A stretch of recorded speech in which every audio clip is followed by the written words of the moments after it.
السلام علیکم. کورنۍ چارو وزارت په تېره اونۍ کې خپرونې ته ښه راغلاست. کورنۍ چارو وزارت کې د ظرفیت لوړونې درې ورځنی سیمینار پای ته ورسید.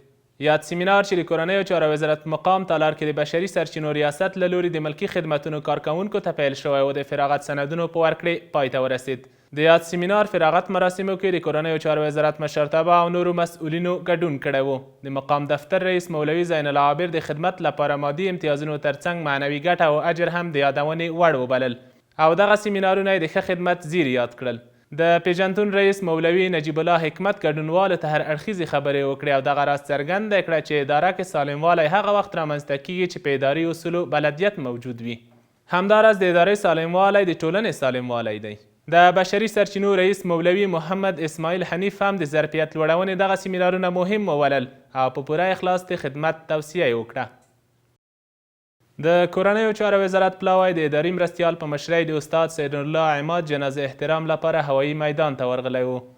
استاد سید نورالله عماد چې د بریتانیا هیواد لندن ښار کې وفات شوی و جنازه یې افغانستان ته را انتقال شوه چې د کورنیو چارو وزارت اداري معین مولوي نورجلال جلالي صاحب یې د جنازه احترام او د کورنۍ غړو ته د تسلیت ویلو لپاره کابل هوایي ډګر ته لاړ.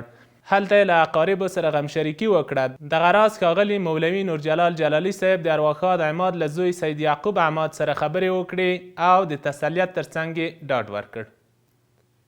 په شرایطو برابرو هیوادوالو ته د اسلحې ګرځولو او زغروال موټرونو ګرځولو د جواز کارتونو ورکړې لړۍ پیل شوه. په دغه مناسبت چې کومه غونډه د کورنیو چارو وزارت د عامه خدمتونو په ریاست کې جوړه شوې وه د مقام دفتر رئیس مولوي زین الله عابر د استراتیژۍ او پالیسۍ مشاور مولوي شمس الدین منصور د وزارت اړوند نور رئیسانو او یو شمېر مراجعینو ګډون کړی و.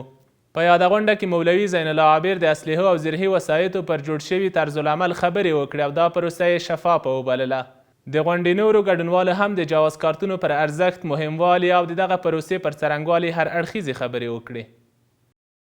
د خپلواکۍ نیالګیو کینولو کمپاین پروګرام د کورنیو چارو وزارت په انګړ کې پیل شو. د زرغون نیالګي زرغون افغانستان تر نامه لاندې د خپلواکۍ نیالګیو کینولو کمپاین پروګرام کې د کورنیو چارو وزارت اداري معین مولوي نورجلال جلالي صاحب، د ښار جوړونې او اراضي وزارت د زونونو د انکشاف معین مولوي روح الله احمدي او د کورنیو چارو وزارت نور رئیسانو او میلمنو ګډون کړی و. د کورنیو چارو وزارت اداري مرستیال د زرغون چاپیریال پر ارزښت خبرې وکړې او دا یې د ټولو افغانانو مسؤلیت یاد کړ. د غونډې نورو ویناوالو هم د زرغون افغانستان په پار د نیالګیو کینول لازمي او د هر افغان مسؤلیت وباله چې په دغه برخه کې باید هڅې وکړي.